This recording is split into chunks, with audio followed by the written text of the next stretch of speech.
Hey, not only grown-ups can sing, we can too. So easy on me, baby. I was still a child, didn't get the chance to. CBC TV 8 is having a kids karaoke show just for us. So children between the ages of 5 to 17 comment and join in for fun. Email nfroster@cbc.bb. Hear you soon. Bye.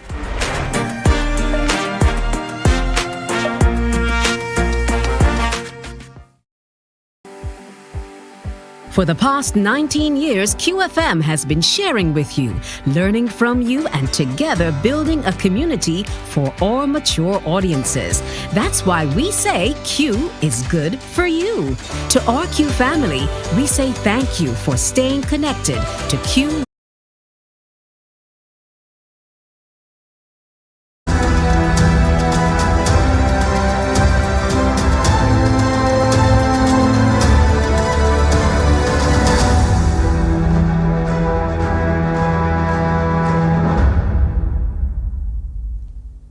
This is the CBC Morning Report for today, Monday, September 25th.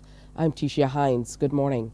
In our top story, more financial support is needed to assist the education and support for Alzheimer's and dementia.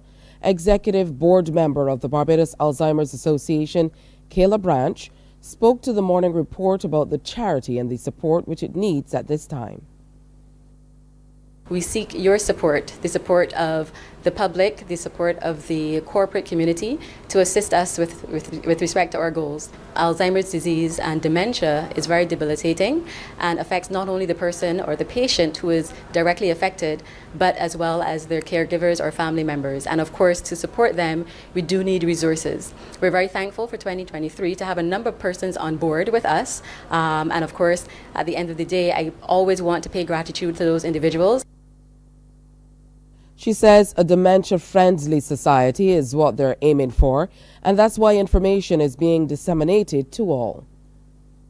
The idea of including the younger individual, of course, we have to thank the Ministry of Education as well, because for the first time this year in 2023, we actually received approval for all of the schools to wear purple today, either in form of a pin, in form of their socks, in form of their shirts, and we expect that this is something that will build not only as we start in 2023, but of course as we continue on to 2024.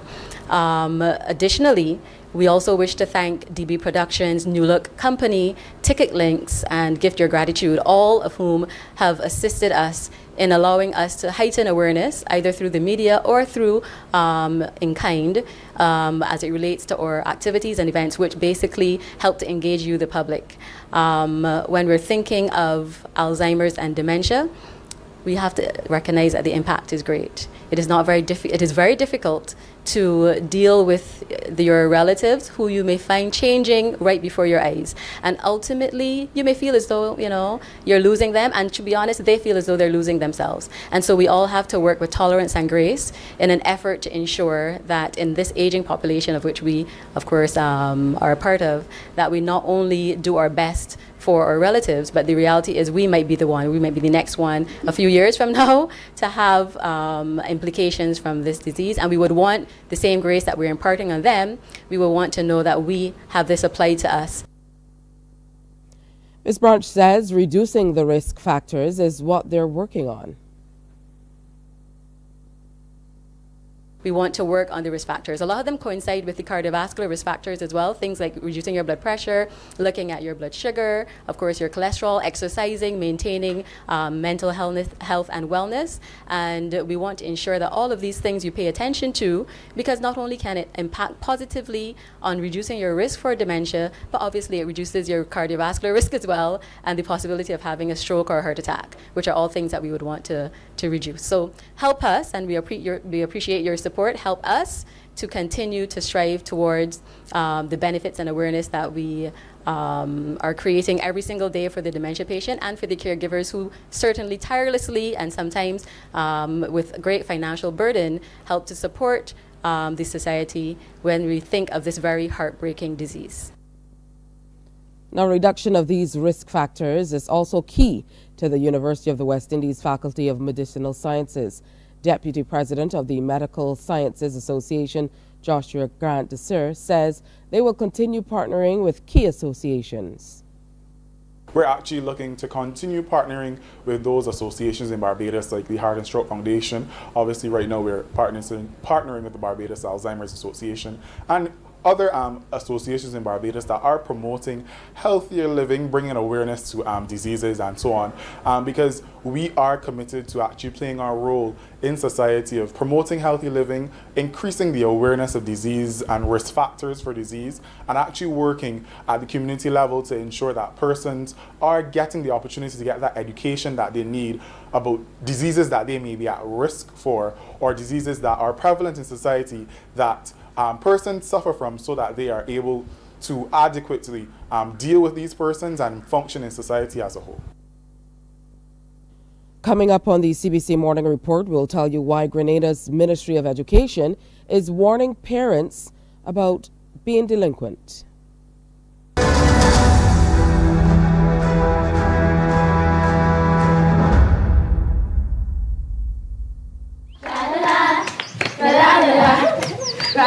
Are you a youth group, 4-H club, school, Cub Scout or Brownie Pack, or any organization or club with children ages 4 to 11 years? If yes is the answer, then we at Fun School, we're looking for you. Let's have fun singing, dancing, listening to amazing stories, doing craft, and so much more. I'm such a kid at heart. But to be part of this fun and exciting new season of Fun School, just simply send an email to Alicia Alves Grant at aagrant@cbc.bb for further details. Fun School is back, and we're looking for you.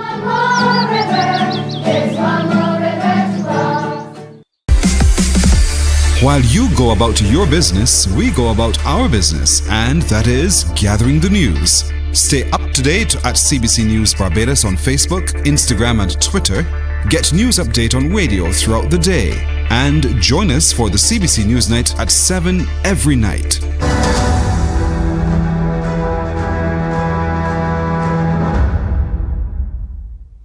A warning from Grenada's Ministry of Education to delinquent parents who refuse to send their children to school. They're being told they could be charged and or sent to prison. This reminder comes from education officials who in recent times had to enforce the laws to ensure children are not denied their right to education. GBN reports. Truancy, which essentially is the action of staying away from school without good reason, is one of the many factors that can lead to delinquency. School attendance officer with the Ministry of Education, Ernest Richards, told GBN To The Point today that truancy continues to be an issue the ministry is faced with, and parents' refusal to send their children to school is an issue his office has had to address. In our situation, we have some delinquent parents too that keep their children from school. They might take them to go to the garden. They might take them to go and do some kind of chores when they should really be in school. And you have some children, the parents send them to school. They do not show up to school. And there are still some other children that they go to school because their parents send them to school, but they only reach in school and they do not reach inside of the classroom. So you have truancy on the compound of the school. The attendance officer further noted that there are parents in Grenada who were brought to court for intentionally refusing to send their children to school. At least 5 parents are currently before the court for truancy. You know, the parents would have to comply. I took parent to court already, and they did comply. And as present, I have about five parents from the St. David's area that is presently in the matter is processing. All right. And I'm asking, showing that his prosecution department would come in, you know, very handy if they can expedite the process. In visiting the various schools on the island, Richards stated that his department identifies students who rarely attend schools or class through registers or by complaints by community members. This will result to in-home visit to identify the reason, following which they will proceed to help solve the issues, whether financially or others. We do not just take parent to court like that. We ensure that all the steps are taken. Okay. I go with showing. We give them warning so that, you know, they would keep track and understand that this thing is serious. I will let them know the consequences of the action, and it persists. We get uniform for the children, we get breakfast program, so only thing you have to do as a parent in those cases is to bathe your children and get them ready for school. In Jamaica, opposition finance spokesman on finance Julian Robinson is demanding complete transparency regarding the fraud-hit investment company Stocks and Securities Limited. Since the finance minister's announcement the government would cease its financial support for SSL, Robinson has underscored that while this news is a welcomed relief for taxpayers, significant unanswered questions still remain. CVM Television has that report. Since the announcement on Tuesday by the Finance Minister that it is no longer necessary for the government of Jamaica to pay the staff of SSL and maintain operations, opposition spokesman on finance Julian Robinson says while this is a relief to taxpayers, there are still outstanding questions to be answered. Will the government be refunded for all the expenditures that have been undertaken to support the SSL investigation? Not just the payment of the staff salaries, but the receiver funds, the funds to pay the forensic auditing firm, and any other costs that would have been incurred either by the FSC and the FID. Robinson notes there should also be full transparency on what has been spent thus far on the investigation and whether or not the government will be refunded. Minister of Finance Dr. Nigel Clark, by virtue of a press release, announced the government was in receipt of $1 million, a payout from SSL's insurer in England. And though grateful, Robinson says this comes as a surprise. I find it surprising that no mention was made of it, even as a possibility. You'll never ever know with insurance claims whether you will get a payment, particularly when there's a criminal investigation, because the insurance company itself would want to know that a criminal investigation is complete before it makes a payment. So maybe they were not sure that this would have been a possibility, but I would have thought that we would have heard about this before. Guyana's Vice President Dr. Barrett Jagdeo says there should be a full investigation into the apparent unauthorized engagement between ExxonMobil and staff of the Ministry of Natural Resources. Additionally, Dr. Jagdeo again said the Guyana Revenue Authority is the body tasked with reviewing the audit into and providing guidance to the government. More in this report from Newsroom Guyana. Several times I say the GRA must speak, GRA is the authority, etc. They would have to explain after the GRA advice to close the audit at a particular figure, how they reported to the minister and that figure had changed after the GRA had done that. That was Vice President Dr. Barrett Jagdeo speaking at a party press conference on Thursday. The Guyana Revenue Authority, Guyana's main tax regulator, recommended that the audit, which identifies $214 million in questionable spending by ExxonMobil's local subsidiary for 1992 to 2017, be finalized. And according to Dr. Jagdeo, GRA has been empowered to review the audit and give its position on the findings because the government wanted technical, not political input. That was not the case, however, as there was some unauthorized engagement between a staffer of the Ministry of Natural Resources and the oil company.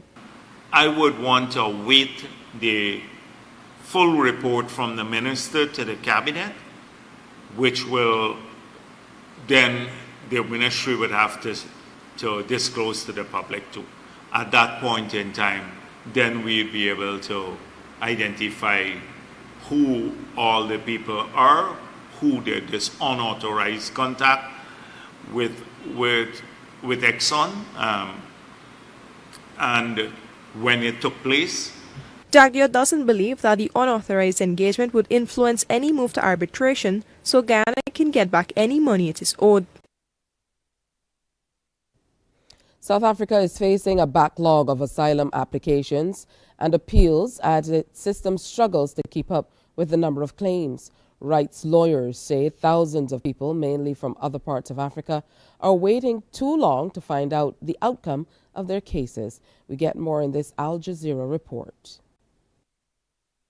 These brothers left the Democratic Republic of Congo 3 years ago. They traveled to Zambia, then into Zimbabwe. When they crossed the border into South Africa, their mother was killed in a bus accident. They are still traumatized, but being undocumented means they can't easily get help. I started the process of taking this one at the hospital. I'm sure maybe the social worker never wanted to tell me openly, but I'm sure it's because of documentation that they never admitted you. Because the way you see him here, you'll think he's fine, but he's not fine. He's not fine at all. South Africa is trying to clear a backlog of applications from asylum seekers and refugees. Some didn't qualify for asylum, and they are appealing against that decision. The government is working with the UN Refugee Agency on how to deal with the backlog in processing refugee and asylum applications. Some of the applicants come from countries such as the Democratic Republic of Congo, Ethiopia, and Somalia. Human rights lawyers say thousands of people are waiting for documents to legally live and work here. Some are economic migrants. Others have fled conflict in their countries. It's very hard for people to access documentation, and with documentation is the cornerstone to everything. So if you do not have documents, you can't access your healthcare. Children have problems with accessing their schooling and opening bank accounts, working, and things like that. Home Affairs officials say the department is scaling up resources, staff and technical equipment to try and deal with the backlogs. Until that has effect, David and his brothers can only wait and hope for the best. Teachers in Mali say a lack of security has caused a major disruption to the school system. As the new academic year begins, a quarter of schools in the central region remain closed. Classes in another region are also struggling to cope. Again, we go to Al Jazeera for more. They're not of the same school age, but they're all here, forced together by the sheer lack of alternatives. There's no school for these children, even at the heart of the Malian capital, Bamako. Their families have been displaced by ethnic fighting and attacks by local armed groups in the central region of Mopti. At least 3,000 individuals are huddled in these cocoons of stick and straw in the Faladie camp for the displaced in West Bamako. Zakaria Jallo, a displaced Fulani from the central area of Burkesi, is trying to help them. As a Quranic teacher, I have decided to do my share. The children are living in really bad conditions. The place is so dirty, as you can see. So at least I can give them something that can help them later in life. Zakaria lost 2 brothers during the violence. They left behind 4 widows and several children in need of care and education. His neighbor in the camp, Fatumata Ongoiba, a Dogon, is supposed to be his enemy. But the 2 communities who fought one another in Mopti are sharing the same camp in Bamako peacefully. She also brought her children here without any guarantees they'll get an education. She knows that the chances back home are even slimmer. A quarter of schools in the central region of Mopti have remained closed since 2019. It's a nationwide crisis, especially in the north, where armed groups are fighting against the central government. Schools in Timbuktu are struggling. The historic city is under partial siege by an Al-Qaeda affiliate. It's time now to preview what's coming up on Morning Barbados. Well, today we're going to tell you all about a candlelight vigil, a walk that's coming up, and the significance it bears for those who we've lost to COVID and other diseases and to accidents over the last few years.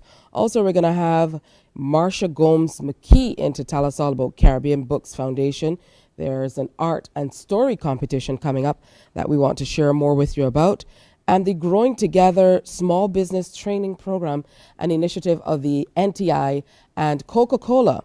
We're going to share a whole lot more about that with you. Today we also talk health with Pastor Dale Brathwaite, and we look at breast health specifically also on today's show with Dr. Dale Springer. So all that and more coming up at 6:30. But next we have more news, sports, and weather. So stay with us.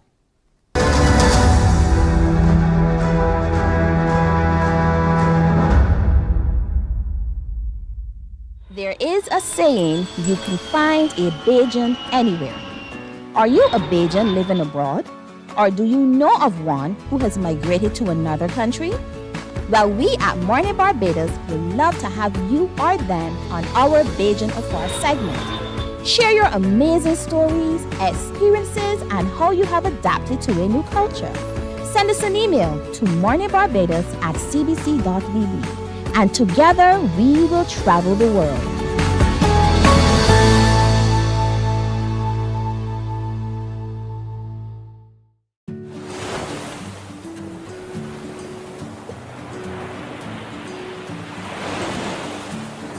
Oh, hi. My name is Stacia Whitaker, and I'm a registered dietitian nutritionist and a member of the Heart and Stroke Childhood Obesity Prevention Coalition.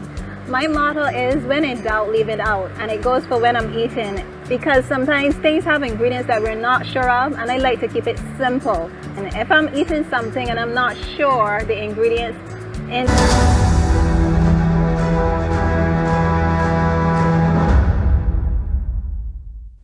Barbados is poised to enjoy a major jump in cruise arrivals this coming winter tourist season.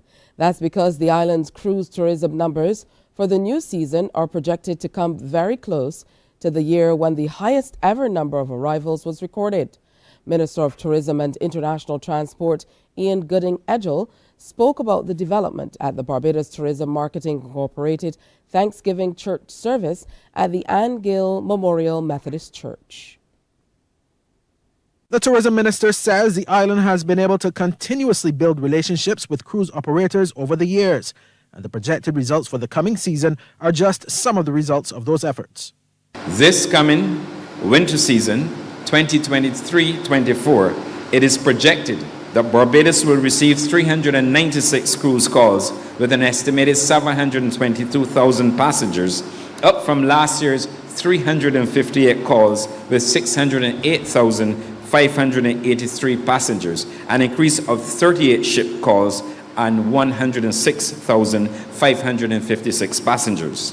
When compared against this country's best performing season in cruise history, 2018-19, with 384 calls and 726,028 passengers, the projected 722,000 passengers for this winter season will result in a 99% recovery rate for the cruise sector.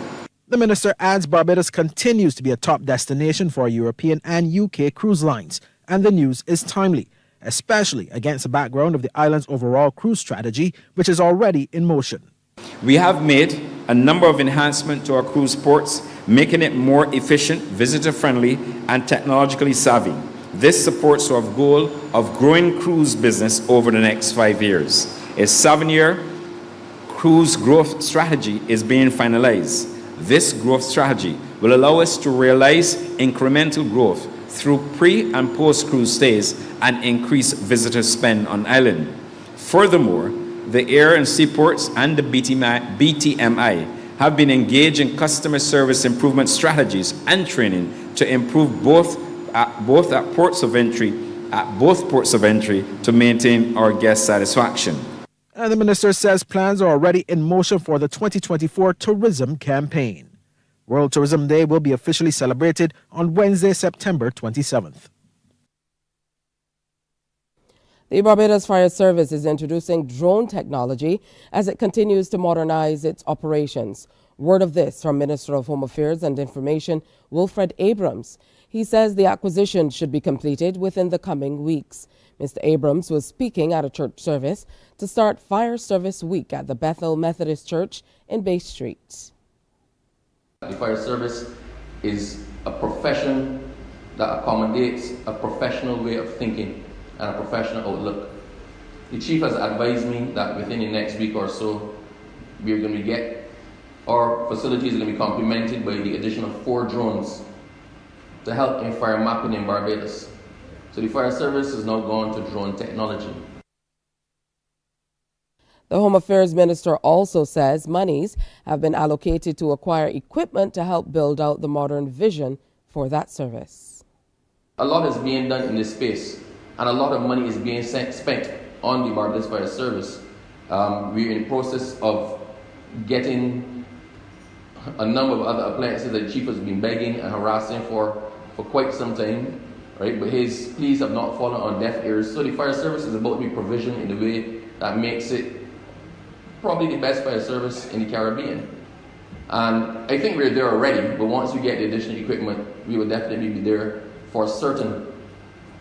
So all of this is being done not to tick off boxes, but we believe in giving persons what they need to perform the duties that they need to perform. Bathsheba's quest to become the entertainment capital of the East was enhanced when the 2023 Barbados Food and Rum Festival popped up in the community Saturday afternoon. Director of Public Relations at the Barbados Tourism Marketing Corporation, April Thomas, told CBC News the BTMI has been putting lots of work into the annual event and it's paying off. This year we've seen more visitors than we've ever seen for the festival, and that's because BTMI has been out there on the road promoting food and rum, taking Bajan chefs and mixologists all over the world, US, UK, Latin America, everywhere to tell everybody about this festival. And we're seeing group bookings coming in from Canada, Latin America, Trinidad, the US. People are really, really excited about the festival this year, and I think one of the most exciting events is going to be the Bajan Fair. That is $20 for adults, $10 for children. Children under 3 are free at Kensington Oval on the Saturday, October 21st, from 3 p.m. until 3 a.m. So 12 hours of entertainment. Now, 5 community pop-ups have been completed, and the BTMI official says they're impressed with the response from Barbados, and it augurs well for the future. Energy for this year's festival is beyond anything we've seen in the most recent years. People are excited, people want to get information, they're signing up for the events. Even the lectures, the talks that we've been having, the one we had last Sunday was sold out at UE. So people are just really hungry for the festival, I think, this year, and really showcasing what the local chefs and mixologists have to offer. It's down to the crucial phases of the 2023 Barbados Road Tennis Open 2023. Over the weekend, the quarterfinalists were decided. Here's a look at some of the ladies' action with CBC's Anne-Marie Burke. Let's start with the woman who everyone is out to dethrone. Kim Holder facing the screen as she had to get past Crystal Harewood in this round of 16 matchup. And despite some good resistance from Harewood, Holder always had the upper hand. Harewood going a little too hard on the return and is called out of court. Holder at times did show that experience mattered, dropping this return short.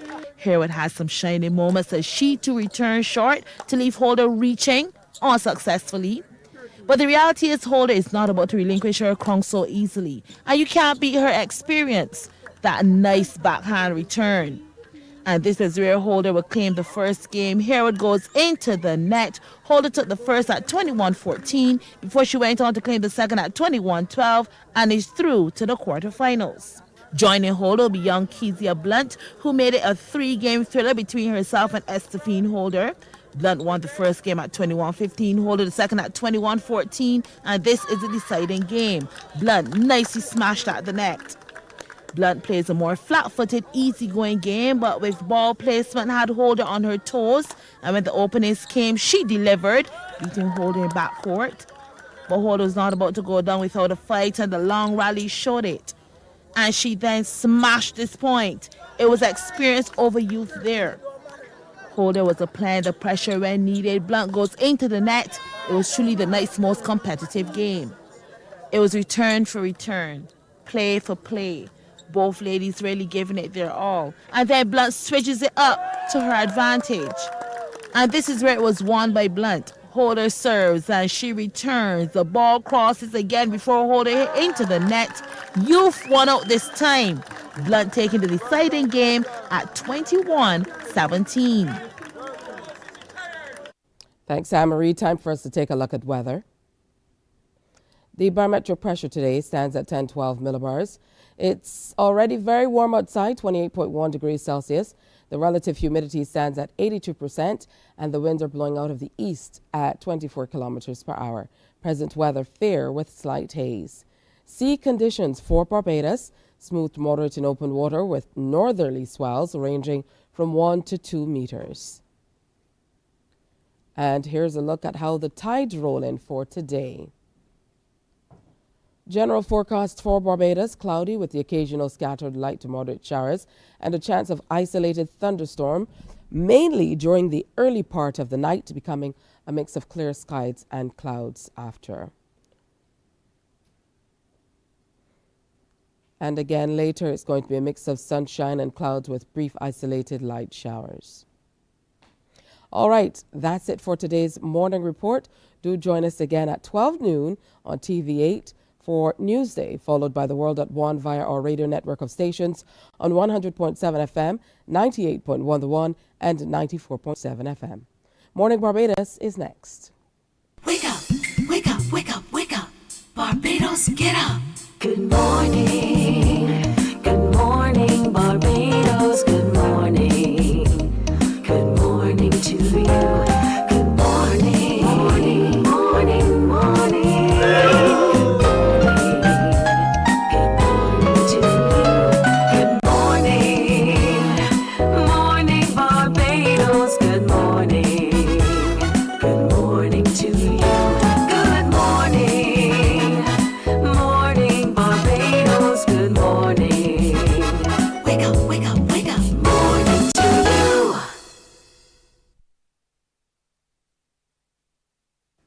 Good morning. It's Monday, September 25th. So good to have you in company for another presentation of Morning Barbados. I'm Tisha Hines. I'll be here with you until 8 o'clock this morning. I hope you had a great weekend. If it's rest you needed, I hope you got lots of rest. Otherwise, if you were out and about and you're happy with that and good to be back out to work this morning, that's good for you too. If you're retired and you're just maxing and relaxing, that's absolutely fine. A special good morning to those of you who went out to Q in the community in London over the weekend and celebrated with the Q family. Of course, the Q family will be heading back home to tell us more about how that all turned out. If you're traveling and you're still tuned in to Morning Barbados, good to have you with us. Hey, always wonderful. Now, today is World Pharmacist Day, and 2023, the theme is Pharmacists Strengthening Health Systems. This year's theme aims to present opportunities to increase awareness of pharmacists as an intelligent solution for health services to meet future needs of health systems around the world and after COVID-19. The campaign creates awareness of its value and continued potential to improve health. International Pharmaceutical Federation's mission for 2023 is Let Pharmacies Do More. And on that note, I have to say good morning to my favorite pharmacist, Derek, at Ace Pharmacy on 10th Avenue. That is my spot. Derek takes care of me and his entire staff. So good morning to you, indeed all the pharmacists across Barbados. So we have a fantastic show planned for you today, but we're going to jump right into something that's very, very important. And I think it's important that we are talking about this on a day where we celebrate pharmacists with a theme like Pharmacists Strengthening Health Systems and the International Federation's mission for 2023 of letting pharmacies do more, as we talk about how healthcare systems are going to work together to be able to help us get and become healthy and maintain health and wellness across the island, especially in a post-COVID-19 world. Now, I'm joined this morning by Nanita White, who is the organizer of the Remember Me project. And it's important for more reasons than one. I think this interview is going to be a little bittersweet. So let me first of all say good morning to you and welcome. Good morning, thank you. All right, good to have you with us. Now you're here to talk to us about your move to host a candlelight vigil or walk in remembrance of those who died of COVID-19 and other untimely deaths over the last few years. Yes. So, start first at the very beginning and tell us, why you decided to go this route for observance? Okay, this is wonderful. So it started way back in 2017.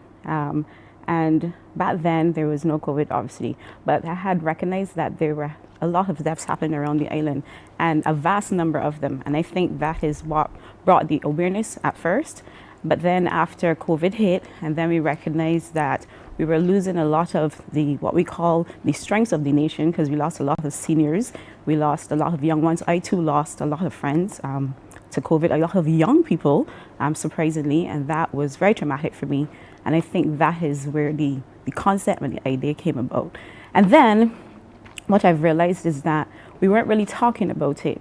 And it's almost like these people just disappeared. And I wanted to highlight that, these are the strengths and pillars of our nation. And though they have passed, we want to celebrate and we want to recognize them and commemorate the life that they would have lived here on the earth. Absolutely. I know what you mean, because I lost an aunt during COVID, and even though she didn't die of COVID, because of the restrictions that were in place, you know what funerals mean to us culturally. I mean, sometimes someone would lose a parent or a friend, and there would be literally hundreds of people there. It's true. And then they would say to you, well, this person didn't come. And I'm thinking, well, how did you miss this one person in this sea of people? But I guess culturally, that's how we show our respect. Yes. For the dead, for our loved ones passing. And a lot of people truly were not able to do that. Yes. It really was a game changer. Yes, you can imagine that, not being able to just go into something as simple as maybe the hospital or wherever the person was isolated and hug them and just share a word of encouragement or even make amends. Could you imagine you having to hear that that person passed and you didn't get to say, well, I'm sorry, and something just as trivial as, who knows, maybe not tidying up your bed or some, things like that. I've had to be so traumatic for a lot of families. And I think we still have a lot of families that are grieving, because recently we had a lot of drownings, a lot of suicides, gun violence. It was just felt like it was just ongoing. When would it stop? So I do understand what you're saying. Yeah, well, you're saying that this is meant to bring closure, and I can understand that too, because, usually you get to see someone for the last, and because of COVID, for a lot of people, they were not able to see their loved ones for the last either, not even in a open casket type situation. So talk to us about how this will all play out. Okay, so on October 1st, 2023, from 6 till 8, we're starting from the outskirts of Kensington Oval, and we're going to walk all through the city right up to Providence Street. So we're lighting up the city. We have a music truck, and with that truck, we're going to have a DJ on board who is going to just set the atmosphere and the mood for love and encouragement and support. And we're going to have our battery operated candles. We're asking that there's no open flame. So if you want to get your candles, you can. I will share more about that a bit later. And then we're just going to play music. We're going to talk to the people. We're going to call some of the names of persons who would have passed, because you have the opportunity to go on our Facebook page, Remember Me the Project. You'll see a lot of persons there who would have passed. You can add your photos, you can add your names, and along the route, we're just going to remember them. No, it's not the Day of the Dead. I've heard some people say, I am not coming because you're celebrating the Day of the Dead. That's not what we're doing. We're just creating an atmosphere of support for persons who are still grieving, because we have a lot of persons who are still grieving. And I want to highlight Guyana, our neighboring country. They lost 20 children in one day. I cannot imagine the weight on the families, the weight on the community, and the weight on the whole country as a whole. That just blows my mind just to think about it. The grieving that went on, the families, that is heartbreaking. So we want to also commemorate them, reach out and celebrate those little ones, those little souls that would have passed. Absolutely. Now, the entire thing is called the Remember Me Project, like you said, and you can, of course, go on Facebook. Yes. And, put the names of your loved ones, relatives, and so on that you would love to be remembered. Yes. Share them via that page. And then about the candles, tell us about that. Yes. Okay. So we have battery operated candles. They're on sale for persons who come early at $10. We are fortunate that we have 2 distribution locations. One is Kaimau on September 28th. That's September 28th. We'll be selling the candles there. And then again at Bridge Street on September 30th. So you can come out and get your candles. If you're early, you'll get them for $10. They come with 2 high-powered batteries. If not, you will get them after later in the evening for 15. And the reason for that is that we're taking parts of the proceeds to assist a child that has muscular dystrophy. He's in need of hydrotherapy, and so we want to take some of that proceeds and say, okay, we want to give this to you, and we know that it's going to help you along the way. All right, that's truly excellent. Now we're going to give 2 lucky callers on Morning Barbados. We want to get you up and moving this bright and early morning, as my mother often says. So if you call us up on 228-5562 and 228-5563, we are going to give you an opportunity to win 2 candles. All you have to say is that I am coming and I'm going to support this venture and bring a friend along. Okay, so you win 2 candles. It's that simple. So once you come in, say, I'm coming, and I'm going to bring a friend along. And, you know, that's absolutely all you have to do. What I find interesting, and, you know, what I absolutely love too, is that you include people that were lost along the way, not only to COVID, but as you mentioned, it felt for a while there that we were losing. You mentioned some of the older people. For me, it took note of the fact that seemingly a lot of younger people were just passing away. We lost quite a few young people to gun violence. We had a few drownings and so on. So and suicides, a lot of suicides as well.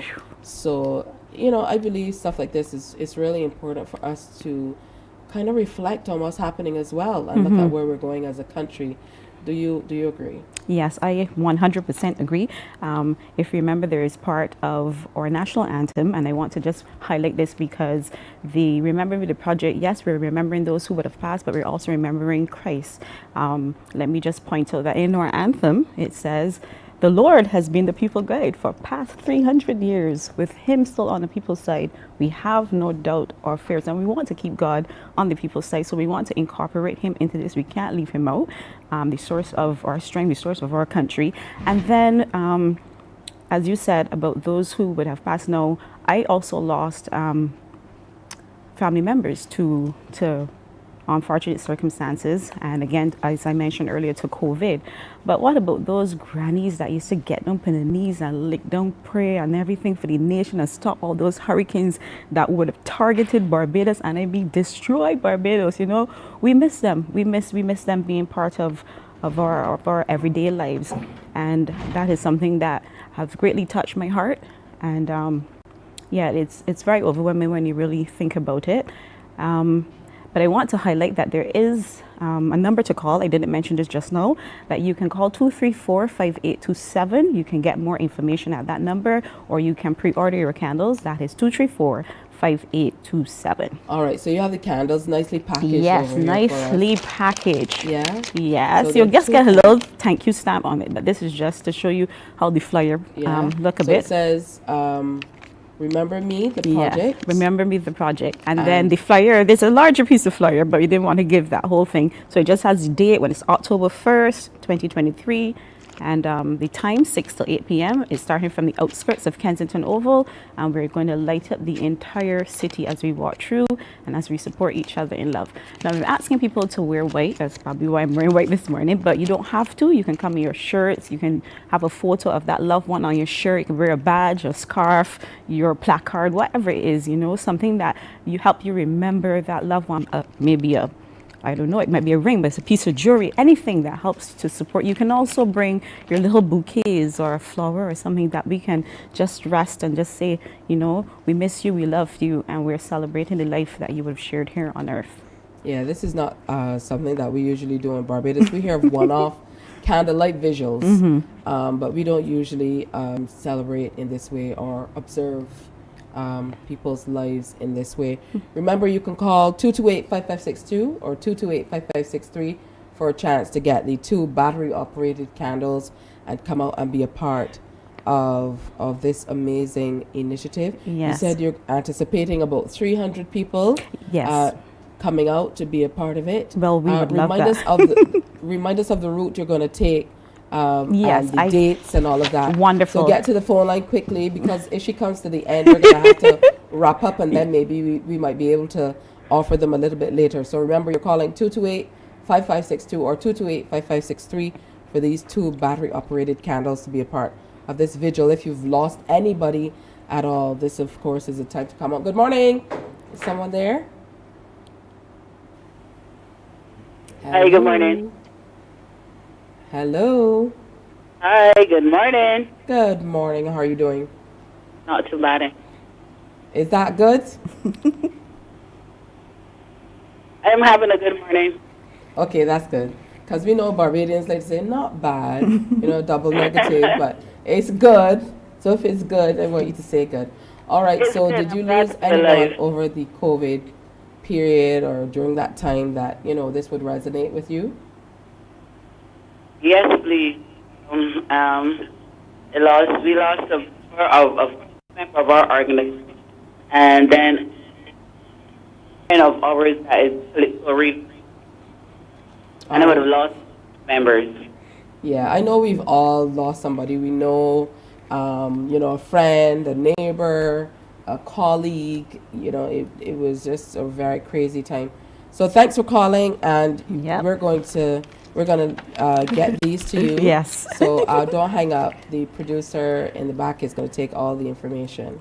Yeah? Yes. So a reminder of when, where, how we do it. Okay, so that's October 1st, 2023, from 6 to 8 p.m. We're going to move off exactly at 6:30. So between 6 and 6:30, you can come, you can gather, you can get your candles if you haven't got your candles as yet. And then we're moving off promptly at 6:30. We're starting from the outskirts of Kensington, moving all the way through Taiwan Border to give you all these streets, because I believe we realized half of them was in Barbados. And then we're going to end right at Probin Street. Now, the number to call is 234-5827, 234-5827. And remember those distribution locations again, it's Sky Mall, that's September 28th, and then again on September 30th at Bridge Street. But Tisha, I want to just jump quickly because this will not be possible without our sponsors.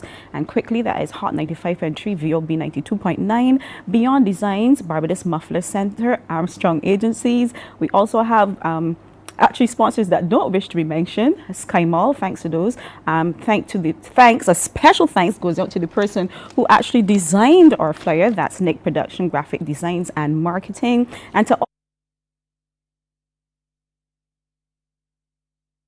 you valuable Barbadians, we want you to come out in your numbers. Now, if we have 300 or if we have 3, we're still going to enjoy that moment. All right, well, thank you.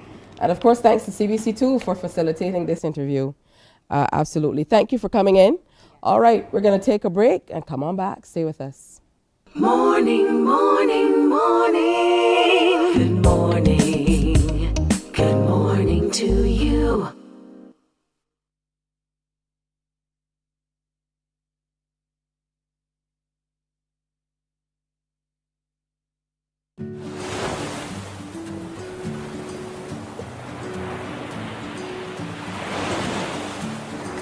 Oh, hi. My name is Stacia Whitaker, and I'm a registered dietitian nutritionist and a member of the Heart and Stroke Childhood Obesity Prevention Coalition.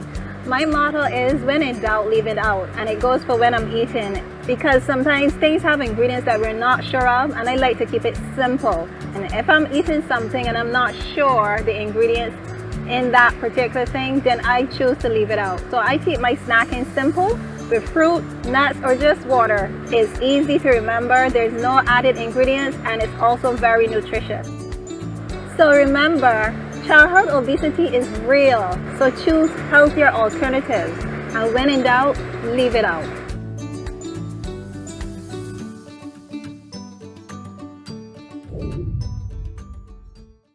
Enjoy movies, soaps, drama, comedy, inspiration, education, music, and more. You get it all when you get MCTV, because MCTV gives you more.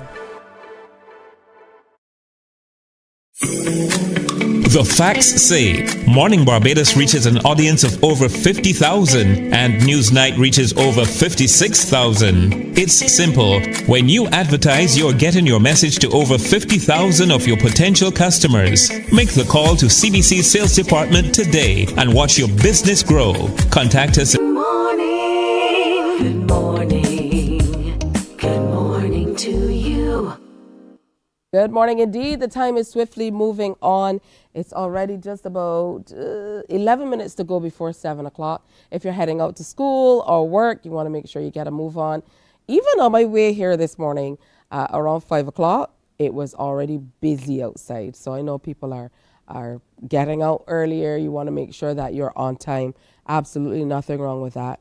Now, Marsha Gomes McKee is founder of Caribbean Books Foundation. And they're here to tell us all about an amazing art and story competition that's coming up. Anything to do with books, I'm always very, very interested in. So let's say good morning and welcome. Hi, good morning. All Thank right. you for inviting us. Good to have you Thank with you for us. inviting. Tell us Yeah, first of okay. all about the Caribbean Books Foundation itself before we get into the competition that's coming up. Okay. Caribbean Books Foundation was established actually 10 years ago. I established it. I'm an author, and I really wanted to see how many books there were in the Caribbean. So at first it was just a catalog. It's a NGO in Trinidad and Tobago, so it's registered in Trinidad and Tobago. So for the first few years, what I would do, I would just catalog the books and I would put it under like different headings. So we have a blog, it's www.caribbeanauthors.wordpress.com, and I would just catalog books I saw written by Caribbean authors under the different countries. Um, so as we progress, every year we try to do something different. In 2021, we started looking at folklore because I love folklore. It's I absolutely adore folklore, but folklore has always been so scary, and to actually now take that folklore and, for example, help my daughter to understand it, I realized I had to change the folklore a little bit.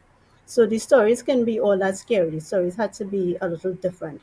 So when we looked at in 2021, we decided that October, because it's already a traditionally kind of scary month, we would put it as Caribbean Folklore Month, and that month we would just promote on our social media and our blog. We would promote only books written by Caribbean authors about folklore. So we promote books written by Caribbean authors. Usually around the years, any book, any type of book you write, you can reach out to us and we will promote it. We promote it for free. And these books in October, we we are featuring folklore books. All right. So So that, yeah. so they can compete either in the category of art or through a story. So for you though, Yes. do you have any stories to share with us from Trinidad? One folklore story to kind of get people thinking about it. Because what you can do is, if you're going to compete in art, then of course it's original work only, and then what you do is you kind of bring out the character or characters through your art, and that's the interesting part about it. And then in the story, we're going to talk a little bit about how that works in kind of reimagining it, the story. So give us a little story of folklore, a very popular folklore story from Trinidad. Well, my go-to story is always Papa Boa. Papa Boy is his father forest. He talks to the animals. He protects the animals in the forest. So Papa Boa to me is, when you're thinking about fantasy, folklore, fiction, he could be the next big hero. So when you think about Papa Boa, we want Papa Boa to be reimagined. So when we say reimagine as children, did Papa Boa was he just born big? You know, so does he just drop out of the sky and now he's Papa Boa? So I want children to start thinking, what if Papa Boa, he was a baby just like you. He grew up, maybe he went to school. Think of Papa Boa in that in that way. Think of him, if he did go to school, what did his school uniform look like? So we want you not to just draw the Papa Boa that you have, the old Papa Boa in the forest with the animals. We want you to reimagine this character and start to think about the backstory of this character. Did this how this character, if this character was 5 years old, what this character would look like? Would he have little horns instead of big horns? So we're looking at we are looking at this generation and saying to them, let's reimagine our folklore. Let's make the folklore something that you would want to read about. Let's talk about how this folklore has developed and how you can develop, because folklore is really stories, and we want to get more folklore books coming out. So we want young authors, budding authors, to start thinking about these folklore characters and start and just watching it and saying to them, you know what, I could make a story about that. What about Papa Boy? Did Papa Boy ever go to school? What would a uniform look like on Papa Boy? So, and then what about the first, maybe the first time, the first animal that spoke to him? How did he figure out that he could talk to animals? How did he end up going into the forest and live?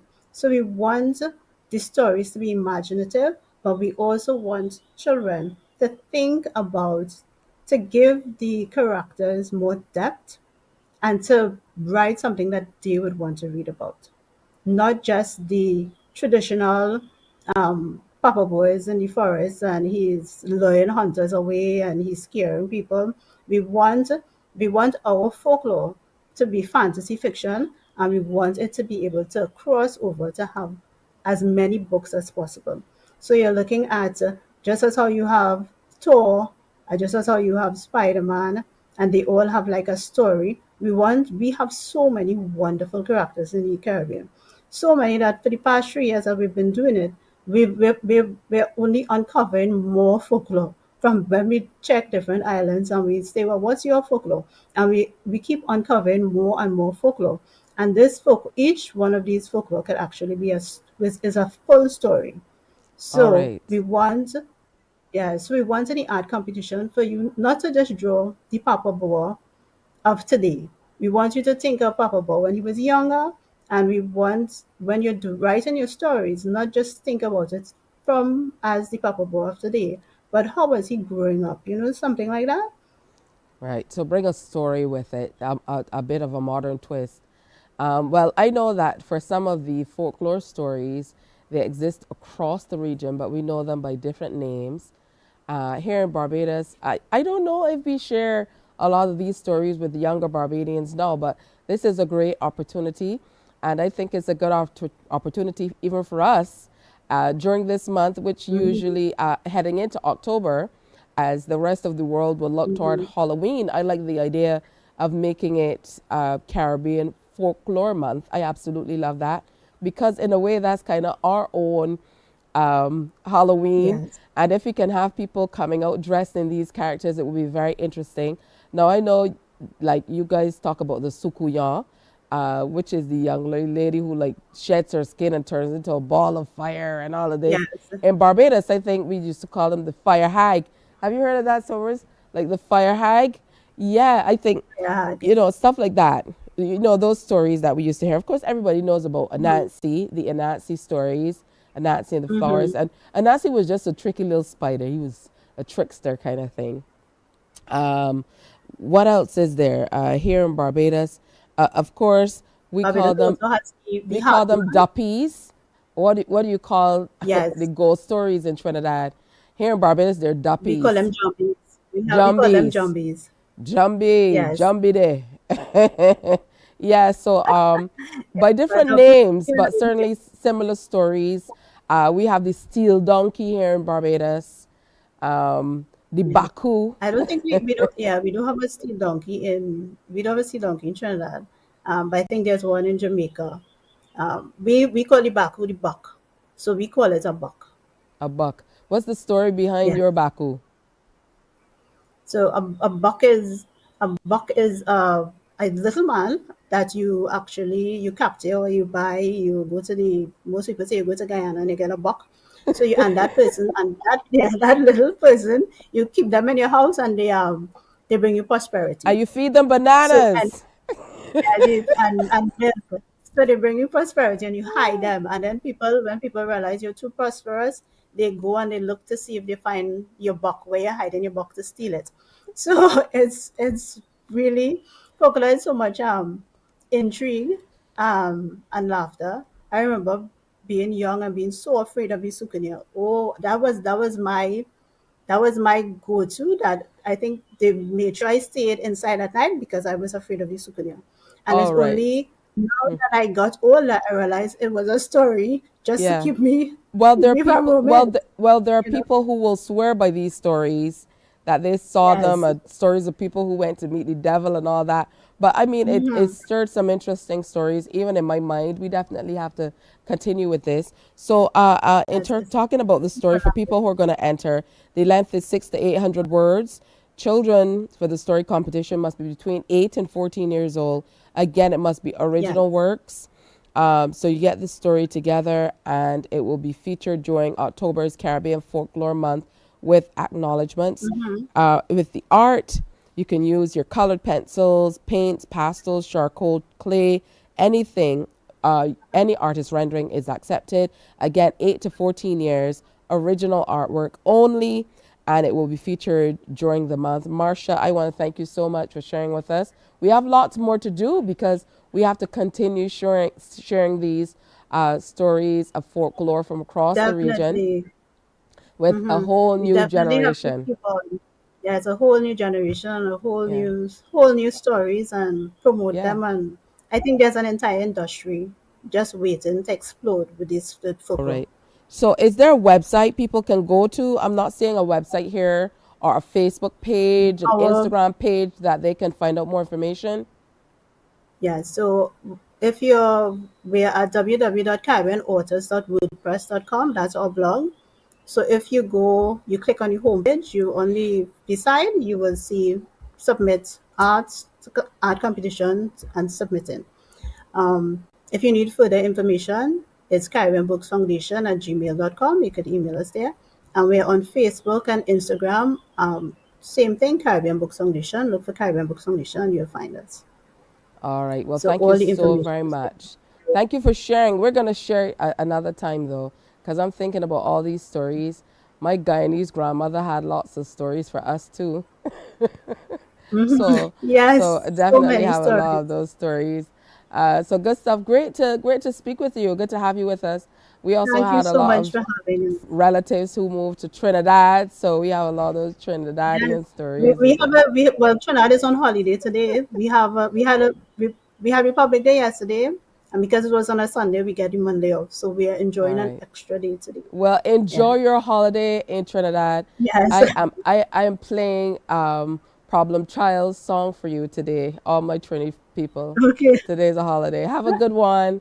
Great to speak with you. Thank you so All right. much. Wonderful. That's Marsha Gomes McKee, founder of Caribbean Books Foundation. Make sure you check it out for the Caribbean Books Foundation Art and Story Competition. We are presenting Caribbean folklore to a whole new generation. Hey, we're going to take a break for news and come on back. Stay with us. Morning, morning, morning. Good morning. Good morning to you. From the beautiful shores of the gem of the Caribbean, Barbados, home of the amazing Harrison's Cave, the tantalizing Oystins Bay Garden, our historic garrison, the indigenous road tennis, and the friendliest people in the world. We are 94.7 FM, the ultimate Bajan experience. Hi, I'm Dr. Kia Lewis, General Practitioner and Healthy Lifestyle Advocate.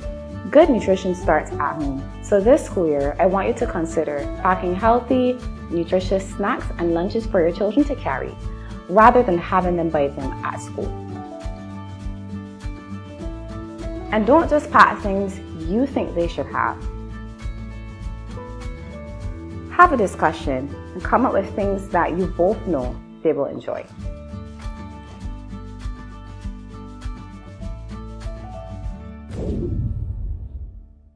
Morning, morning, morning. Good morning.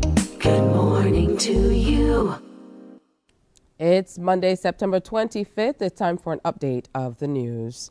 More financial support is needed to assist in the education and support for Alzheimer's and dementia. Executive Board member of the Barbados Alzheimer's Association, Kayla Branch, spoke to the Morning Report about the charity and the support which it needs at this time. We seek your support, the support of the public, the support of the corporate community to assist us with respect to our goals. Alzheimer's disease and dementia is very debilitating and affects not only the person or the patient who is directly affected, but as well as their caregivers or family members. And of course, to support them, we do need resources. We're very thankful for 2023 to have a number of persons on board with us. And of course, at the end of the day, I always want to pay gratitude to those individuals. He says a dementia-friendly society is what they're aiming for, and that's why information is being disseminated to all. The idea of including the younger individual, of course, we have to thank the Ministry of Education as well, because for the first time this year in 2023, we actually received approval for all of the schools to wear purple today, either in the form of a pin, in form of their socks, in form of their shirts, and we expect that this is something that will build not only as we start in 2023, but of course as we continue on to 2024. Additionally, we also wish to thank DB Productions, New Look Company, Ticket Links, and Gift Your Gratitude, all of whom have assisted us in allowing us to heighten awareness, either through the media or through in kind, as it relates to our activities and events, which basically help to engage you, the public. When we're thinking of Alzheimer's and dementia, we have to recognize that the impact is great. It is very difficult to deal with your relatives who you may find changing right before your eyes. And ultimately, you may feel as though, you're losing them. And to be honest, they feel as though they're losing themselves. And so we all have to work with tolerance and grace in an effort to ensure that in this aging population, of which we, of course, are a part of, that we not only do our best for our relatives, but the reality is we might be the next one a few years from now to have implications from this disease. And we would want the same grace that we're imparting on them, we will want to know that we have this applied to us. Well, Barbados is poised to enjoy a major jump in cruise arrivals this coming winter tourist season. That's because the island's cruise tourism numbers for the new season are projected to come very close to the year when the highest ever numbers of arrivals was recorded. Minister of Tourism and International Transport Ian Gooding-Edgell spoke about the development at the Barbados Tourism Marketing Incorporated's Thanksgiving church service at the Anne Gill Memorial Methodist Church. The tourism minister says the island has been able to continuously build relationships with cruise operators over the years, and the projected results for the coming season are just some of the results of those efforts. This coming winter season, 2023-24, it is projected that Barbados will receive 396 cruise calls with an estimated 722,000 passengers, up from last year's 358 calls with 608,583 passengers, an increase of 38 ship calls and 106,556 passengers. When compared against this country's best performing season in cruise history, 2018-19, with 384 calls and 726,028 passengers, the projected 722,000 passengers for this winter season will result in a 99% recovery rate for the cruise sector. The minister adds Barbados continues to be a top destination for European and UK cruise lines, and the news is timely, especially against the background of the island's overall cruise strategy, which is already in motion. We have made a number of enhancements to our cruise ports, making it more efficient, visitor-friendly, and technologically savvy. This supports our goal of growing cruise business over the next 5 years. A 7-year cruise growth strategy is being finalized. This growth strategy will allow us to realize incremental growth through pre- and post-cruise stays and increase visitor spend on island. Furthermore, the air and seaports and the BTMI have been engaged in customer service improvement strategies and training to improve both ports of entry to maintain our guest satisfaction. And the minister says plans are already in motion for the 2024 tourism campaign. World Tourism Day will be officially celebrated on Wednesday, September 27th. Well, that's it. We're going to have another newscast for you, Newsday at 12 noon here on TV8. That will be followed by the World at 1 on our radio network of stations. Morning Barbados continues after this. Morning, morning, morning. Good morning. Good morning to you. We enjoy a game with dominoes and singing karaoke. I just love cruise. When you love me just a little bit longer. You get to relax and have a drink and listen to some nice music. It's something different. It's spectacular. It's fabulous. You know, it's a different feeling altogether. I never feel so good in a party yet. Follow me to Q in the Community this Thursday. So good in a party yet. You know why? It's summer vacation, and CBC TV8 says laugh a little. Your mid-mornings have now included some family-friendly, side-splitting series like The Partridge Family, Benson, and Designing Women. TV not to be missed this vacation. Weekdays from 10 a.m. on CBC TV8.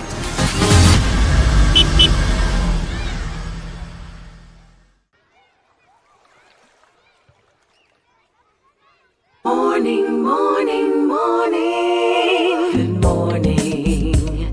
Good morning to you. Just after 7 o'clock, a special good morning to those of you heading out to school. That's right, I know you're into week number 2, yes? It's already week number 2, so you definitely have to get into it. If you're at community college or the Polytechnic next door or University of the West Indies, I know you're a few weeks in, so that takes a lot of time. I want to say a special good morning to the entrepreneurs locked on right now. I know that work for you is most certainly not a 9 to 5, so it's very important that you listen in for this next segment. We're telling you all about the National Transformation Initiative, the NTI, and I'm sure you've heard about all the courses they offer and what they're doing to help not only small business people and business people, but Barbadian citizens generally, and to help you specifically if you're an entrepreneur to be able to move forward. They were able to forge ties with Coca-Cola, the Coca-Cola Caribbean system and Barbados Bottling Company have teamed up with the National Transformation Initiative to offer the 2023 Growing Together Small Business Training Program. So it's a program that's really meant to help small business people, as it suggests, grow their business and be able to do a little better in their specific fields. We're being joined now by Cindy Ann Young-Lithcott, who is a part, or who's been a part of the Growing Together Small Business Training Program. And she's going to tell us a whole lot more about it and how she's benefited. So good morning and welcome. Good morning. All right. Now, first of all, I was there for the launch of this initiative. It certainly seemed very exciting from the outset, but tell us how you heard about it and how you got involved. Well, I actually heard over the radio. I was driving to school, the kids and something like that, and I heard it coming over, and I thought, it is something that I can benefit from. So I decided to sign up. All right. So they offer training and resources, in all types of areas to support future decisions, create economic growth for your small businesses, and of course, enhance your personal development as well. So talk to us about the specific areas that touched you and how you've been able to develop yourself. Well, both my husband and I do tours. And technically, I find that prior to COVID, you're operating, but COVID has hit that reset button and it has allowed you to know that you are doing some things wrong and you really need to get them right. So when I heard of the program, I decided that that was opportunity to start to know what we were missing and to get them right. All right, that's excellent. What are some of the specific areas that you think were most beneficial to you and your husband? It might be different for the two of you, but most certainly to make you think differently on this reset that you talked about once COVID hit.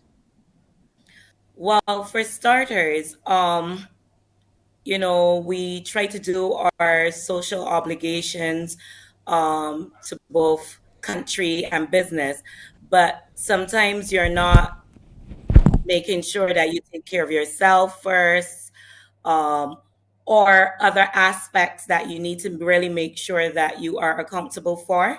I think this course has encouraged both the young entrepreneur to start and to make sure that you cover all aspects, not just work, not time for yourself, to make sure that you strike the balance. So I think specifically having the right attitude as well, Adrian's session, Dawn, they have always been projecting the students to make sure that they have the right attitude, the right frame of mind to conduct business.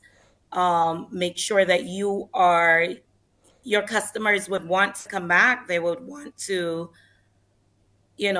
basically be a part of your business because they were encouraged from the beginning. Absolutely. Now, I know what you're talking about when you talk about Adrian's session. I know that the NTI session begins with the training. The orientation session starts the training off. So it's facilitated by Dr. Alison Leacock, the NTI director, and Adrian Green, who is an NTI archivist. And then trainees are oriented to their role in Mission Transformation Barbados. And you're prepared to align your mindsets and skill sets for the leveling up of your businesses to compete in the 21st century. So other facilitators are Esther Lord Graham, the General Manager of Fund Access, Adrian Lovell, Managing Director of Alfora Management Services, Inc., and Dawn Lovell, Executive Director of Elite Rapport. And they're the ones who kind of prepare you, get you ready for what's happening during the initial orientation and stuff like that. I think it's such a wonderful initiative. And it's wonderful that a company like Coca-Cola really has gotten on board. This is a program that really, as I mentioned, provides training and resources on business ownership and management that support future decisions, creative economic growth for your retail businesses, and of course enhances your personal development. And as a part of the Coca-Cola Caribbean system, the Barbados Bottling Company continues to grow its beverage portfolio and expand choice and products such as Coca-Cola No Sugar. They seek to enhance opportunities for customers to grow their businesses while marketing new, reduced calorie, zero-free beverages. This program is available to customers of the Barbados Bottling Company and, of course, itinerant vendors who are also welcome to apply. The Growing Together Small Business Training Program is offered in partnership, of course, with the NTI. So I want you to encourage small business people who might be looking on. I want you to talk a little bit about the mode by which the training is delivered, because sometimes people are a little, they're not too sure, as particularly people who aren't necessarily keen to go back to school. Let's talk about the mode of delivery so that people can understand it's not your traditional sit down in a classroom type, very square setting. It really offers an opportunity for you to share and engage. Right. Well, the mode of delivery was a bit different for me. In class, the others would hear me say I'm a dinosaur pertaining to the technology. But then you get used to it quite quickly because, we're all remote this morning, which is a plus for not actually getting up to actually get to the studio. Unless you're me. Unless you're you. But technically, that was a plus in stuff like that.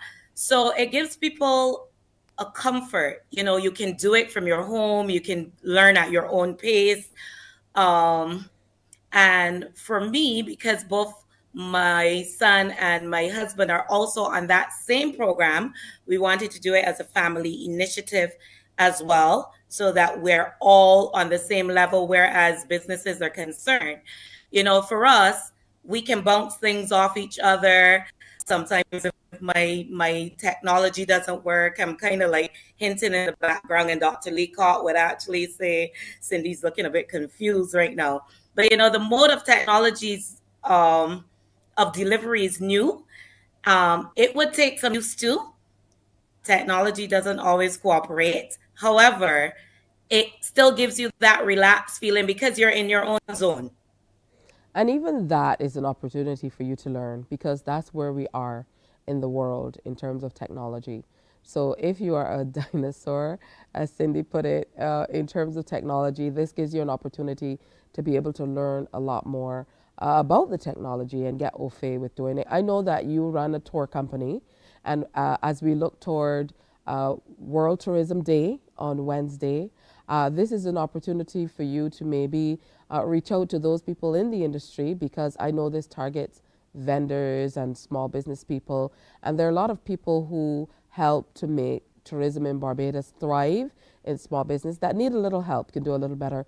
So this is your opinion, this is your chance to share your honest opinion about the program and encourage those other people maybe in the industry as well to come forward and be a part of it. Yes, I would actually encourage my industry partners, though, because obviously it starts with taxiing and the service that you offer to the customer when you first meet them at the airport. For us, we do tours, so it's when they get on our bus.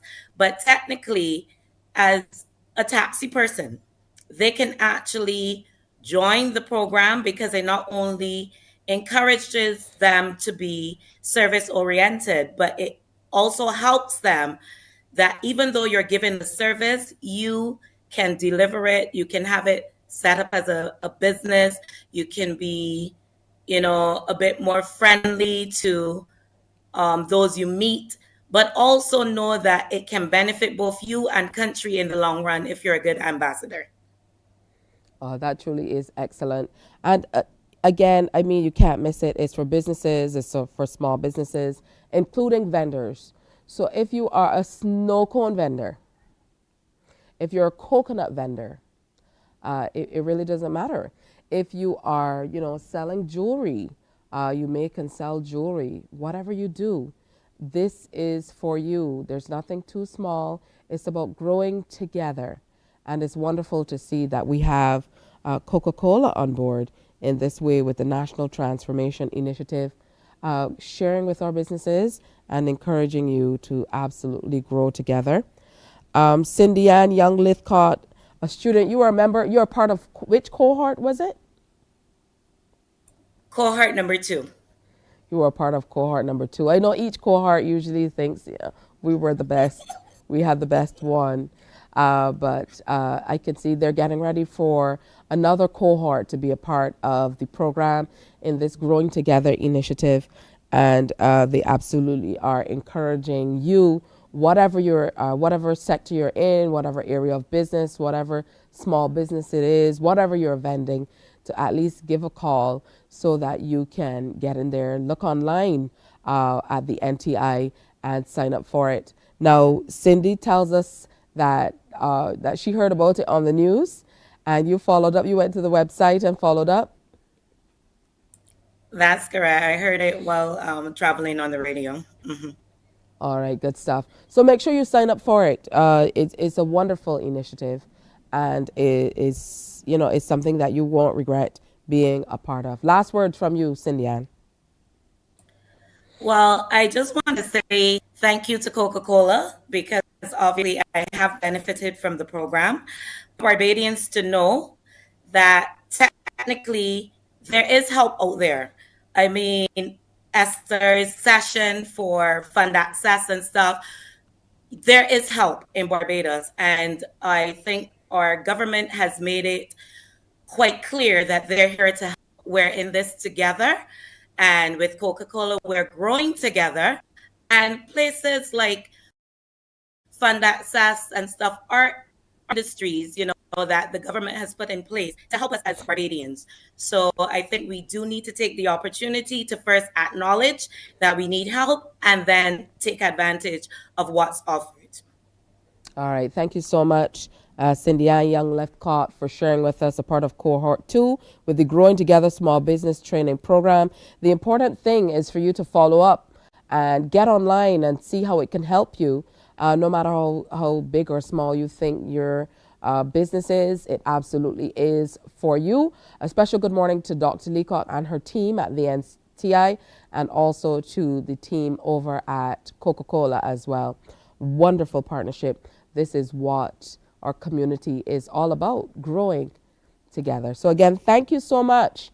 And we certainly look forward to touring with you, with your company, and seeing all the many benefits. Thank you. Thank you. That would be RCR Tours. Look us up online and you would definitely see us. All right, excellent. It's time for another break here on Morning Barbados. Stay with us. Morning, morning, morning. Good morning. Good morning to you. It's Match Day Live from the 246 with host Damian Best. Your all-access pass to the action happening in the BFA Premier League and beyond. Every last Monday of the month on CBC TV8. Kickoff time, 8:30 p.m. with analysis from our panel and highlights of the top performances. You can weigh in on the discussion via WhatsApp on 228-5562. It's Match Day Live from the 246. Don't you miss it.